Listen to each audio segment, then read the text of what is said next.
So welcome to #Q. ఈరోజు KTR case సంబంధించి చూసుకుంటే హైకోర్టులో క్వాష్ పిటిషన్ కొట్టడం జరిగింది.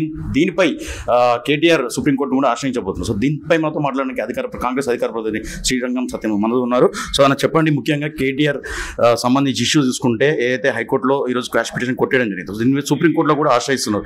ఇదే విషయంగా కూడా నిన్న ఏసీబీ అధికారులు కూడా విచారణకు రమ్మంటే కూడా అడ్వకేట్స్ పంపించలేదని చెప్పేసి కూడా అక్కడ ఇది చేయడం జరిగింది. దీన్ని ఎట్లా చూడొచ్చు? అంత ఇది కేటీఆర్ గారికి స్పష్టంగా ఒకటే చెప్తున్నాం. కేటీఆర్ గారు మీరు డ్రామాలు ఆపండి. మీరు డ్రామా రావన్న పేరును సార్థకం చేసుకోకండి. మీరు ప్రభుత్వానికి, ప్రభుత్వ సంస్థలకి, విచారణాధికారులు సహకరించండి.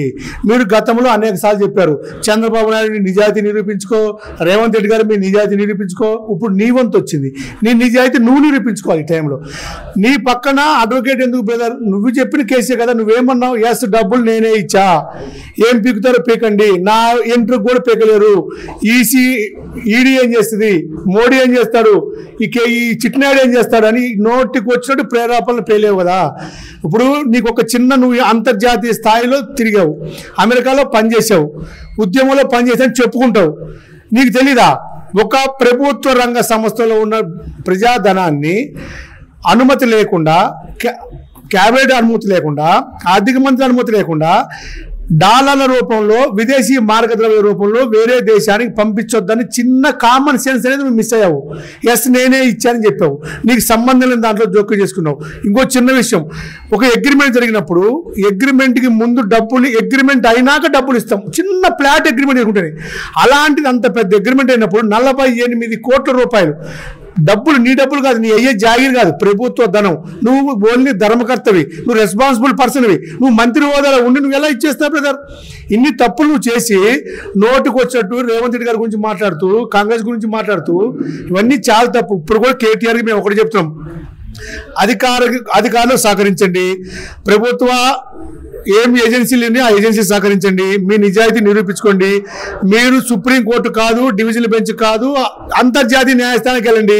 ఏ న్యాయస్థానంలో ఏ అవకాశంలో మీకు ఓదార్పు దొరికినా మాకు సంతోషమే. ఒకటి మాత్రం గ్యారంటీ, మీ డ్రామాలు ప్రజలు నమ్మరు. గతంలో మీ చెల్లి అరెస్ట్ చేసింది, అన్ని నెలలు జైల్లో ఉన్న ఒక్కరు సానుభూతి చూపిలా, నీ మీద కూడా సానుభూతి చూపిరు.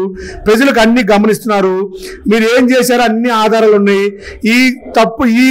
దీంట్లోంచి మీరు తప్పించుకోలేరు. కాబట్టి మీకు శిక్ష తప్పదు, మీరు జైలు జీవితం గడపక తప్పదు, మీరు జైలుకి వెళ్లాల్సిందే. దాన్ని ప్రిపేర్ అవ్వండి. కానీ దింపుడు కళ్ళే ఆశ ఉండదు కదా, ఆ ఆశతో అధికారుల దగ్గరికి వెళ్ళండి. మీ నిజాయితీ కోసం ప్రయత్నం చేయండి.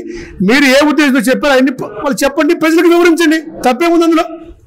మేము కూడా చెప్తున్నాం, నువ్వు ఆఫీస్కి వెళ్ళావు, నీ పక్కన అడ్వకేట్ కావాలన్నారు. అధికారులే ఇవాళ రేపు ఎవరిని తీసుకున్నా, ఇంట్రాగేట్ చేసినా వీడియో రికార్డింగ్ చేస్తున్నారు. స్పష్టంగా ఉంది కదా. నువ్వెందుకు భయపడుతున్నావు? ఇంత చదువుకున్నావు కదా, నువ్వు 10 సంవత్సరాలు మంత్రిగా చేసావు కదా. పోలీస్ వ్యవస్థ మీద నమ్మకం లేదు అంటారు. సిగ్గుందా? 10 ఏళ్ళు నువ్వు మంత్రిగా చేసి, ముఖ్యమంత్రి గారి కొడుకుగా ఎలగబెట్టి, కాబోయే ముఖ్యమంత్రిని పబ్లిక్ చెప్పుకొని, ఈరోజు పోలీస్ వ్యవస్థ మీద నమ్మకం లేదంటే సన్నాసి ఏం మాట్లాడుతున్నావు? నువ్వు ఒక రాష్ట్రంలో ఎమ్మెల్యే స్థాయిలో ఉండి పోలీస్ వ్యవస్థ మీద నమ్మకం లేకపోయింది.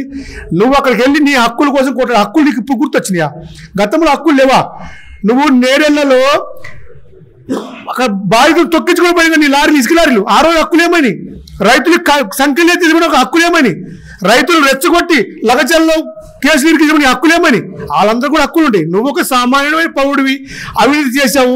అవినీతి ఎవరు చేసినా అనర్హం. అవినీతి కేసులో ఇరికావు, ఈరోజు జైలు జీవికి పోవాల్సిందే.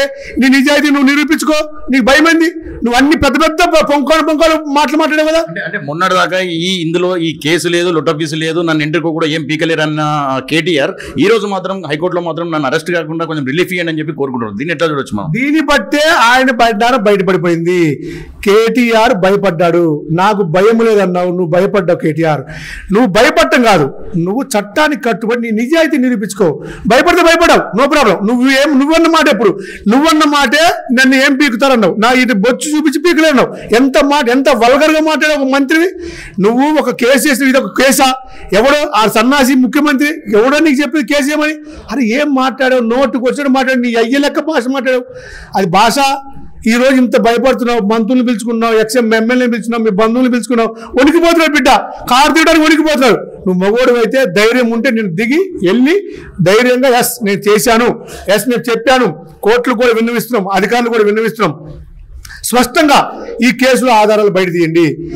క్విడ్ ప్రోకో జరిగింది, 100% క్విడ్ ప్రోకో జరిగింది. ఈ రోజు ఇంత భయపడుతున్నావు, మంత్రులు పిలుచుకున్నావు, ఎమ్మెల్యేని పిలుచుకున్నావు, మీ బంధువులు పిలుచుకున్నావు, వణికిపోతున్నాడు బిడ్డ, కారు తీయడానికి వణికిపోతున్నాడు. నువ్వు మగోడు అయితే ధైర్యం ఉంటే నేను దిగి వెళ్ళి ధైర్యంగా ఎస్ నేను చేశాను, ఎస్ నేను చెప్పాను, కోర్టులు కూడా విన్నవిస్తున్నాం, అధికారులు కూడా విన్నవిస్తున్నాం, స్పష్టంగా ఈ కేసులో ఆధారాలు బయట తీయండి.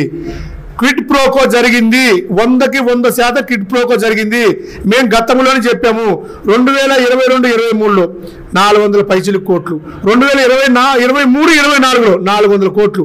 జాతీయ పార్టీతో సమానంగా ఒక ప్రాంతీయ పార్టీకి అంతగానో నిధులు వచ్చింది. ఎక్కడి నుంచి వచ్చిన డబ్బులు? అంత వైట్ మనీ 1000 కోట్ల రూపాయలు మీకు ఎక్కడి నుంచి వచ్చింది? ఇలాంటి పని చేయబట్టి వచ్చింది. నువ్వు తప్పు చేసావు కాబట్టి భయపడుతున్నావు. మీరు మీ ప్రభుత్వం వచ్చి సంవత్సర కాలం అవుతుంది. ఈ సంవత్సర కాలంలో లగచర్ల ఇష్యూ చూసుకోవచ్చు, కేటీఆర్ బొమ్మ రేవ్ పార్టీ ఇష్యూ చూసుకోవచ్చు, ఇప్పుడు ఈ ఇష్యూ చూసుకోవచ్చు. ఎందుకు కేటీఆర్ టార్గెట్ చేశారంటే మీ ఏమైనా కాంగ్రెస్ లో ఏమైనా మైలేజ్ ప్రకారం ఏమైనా చూసుకోవచ్చా దీన్ని అరెస్ట్ చేస్తే? మిత్రులారా, మళ్ళీ చెప్తున్నాం, మేము టార్గెట్ చేయలేదు. వాళ్ళు తప్పులు చేస్తున్నారు. గతంలో వాళ్ళు చేయని తప్పులు వాళ్ళంతా వాళ్ళ శాసనసభ్యులే హరీష్ రావు గారు, జగదీష్ రెడ్డి గారు ఎంక్వైరీ ఏమని అసెంబ్లీలో కోరారు. కోరితేనే రింగ్ రోడ్ మీద ఎంక్వైరీ చేసాం. వాళ్ళు చేసిన అవినీతి అనర్హం, అనంతం, ఇంత లేదు, ఇన్ఫినిటీ దొరకదు, అంత అవినీతి చేశారు, ఇంత అవినీతి చేశారు. ఈరోజు భయపడుతున్నారు. వీళ్ళు కాంగ్రెస్ పార్టీ అధికారంలో రాజు విచ్చలవిడిగా మేము ఏమని చేయొచ్చు, నెక్స్ట్ మళ్ళీ నేనే ముఖ్యమంత్రి అయితే అరవింద్ కుమార్ నువ్వు చేసే అన్నాడు, ఆయన చేసేసాడు. ఆయన ఈరోజు ఆయన ఉనికిపోతున్నాడు, ఈయన ఉనికిపోతున్నాడు. మేమనేది ఒకటే, తప్పు చేసేటప్పుడు ఈ భయం ఉండాలి. నోట్లో మాట్లాడేటప్పుడు ఈ నరంలో నాలుగు ఏదైనా మాట్లాడేది, నాలుగుతో మాట్లాడేటప్పుడు ఒళ్ళు దగ్గర పెట్టుకొని మాట్లాడాలి. ముఖ్యమంత్రి గారు కక్ష సాధింపు చర్యలు చేపట్టి ఉంటే ఈ పాటికి ఎప్పుడో జైల్లో ఉండేవాడు. కానీ కక్ష సాధింపు చేయాలి. మేము చట్టం ప్రకారం, ధర్మం ప్రకారం, న్యాయం ప్రకారం పోతున్నాం. వాళ్ళు చెప్పిన కేసుల మీద విచారణ చేస్తున్నాం. విచారణలో నిరూపించుకోవాల్సిన బాధ్యత వాళ్ళదే. హరీష్ రావు కోరారు, జగదీష్ రెడ్డి గారు, మీకు విద్యుత్, ధర్మల విద్యుత్ విషయంలో కావచ్చు, రింగ్ రోడ్ విషయంలో కావచ్చు, అనేక కేసులలో, కాళేశ్వరంలో కావచ్చు, వాళ్ళు విచారణ ఏమన్నారు, విచారణ వేసాము. విచారణాధికారులకి వాళ్ళు హాజరై సమాధానం చెప్పాల్సిన బాధ్యత, వాళ్ళ నిజాయితీ నిరూపించుకోవాల్సిన బాధ్యత వాళ్ళ మీద ఉంది. ఇంకోటి, తెలంగాణ ప్రజలు గమనిస్తున్నారు. మీకు సిగ్గు అనేది ఉంటే, మీ పార్టీ భూస్థాపితం అయిపోయింది, ఇంకా ఎన్ని రోజులు ప్రజలు మోసం చేయలేరు. Thank you.